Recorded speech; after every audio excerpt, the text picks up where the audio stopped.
జీవవాక్యాన్ని పట్టుకొచ్చిన వాడు మోషే. ఆ పట్టుకొచ్చిన వాడు కొండ మీద ఉండి 40 రోజులు కనబడలా. మోషే ఏమయ్యాడో నాకు అనవసరం, ఆ ముందు నడవడానికి కావాలి అంటూ కేకలు వేసి బలవంతాన ఒక రూపం చేయించుకుని దానికి పండగలు చేసి సంబరం చేసి బలుడర్పిస్తూ చివర్లో రాసిన మాట ఎవడో తెలుసా? తమ చేతులు నిర్మించుకున్న వాటి యందు ఏం చేశారంట?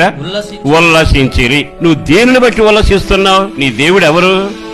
రూపం లేనప్పుడు రూపం ఇచ్చాడు, సావు బతుకులుంటే కేక వేశాడు, శవమై ఉంటే పేరు పెట్టి పిలిచాడు, దేవునికి దూరమై చీకట్లో ఉంటే తన వెలుగును నీ దగ్గరకు చాపి హస్తం ద్వారా లేపాడు. నీ జీవితంలో సమస్తాన్ని కోల్పోతే ఆయన నేనున్నాని సమస్తాన్ని సమకూరుస్తూ వచ్చాడు. ప్రభువుని కాదనుకుని ఎరిగిన వాళ్లే అక్కడికెళ్లి చిన్న కుమారులాగా పందులు మేపేవాని దగ్గరుంటే ఆయన ఎంతగా కనికరించాడండి. కాని ఇన్ని మేలులు చేస్తేనట వీరు తమ చేతులతో చేసుకున్న వాటి యందు ఉల్లసించడం మొదలుపెట్టారు.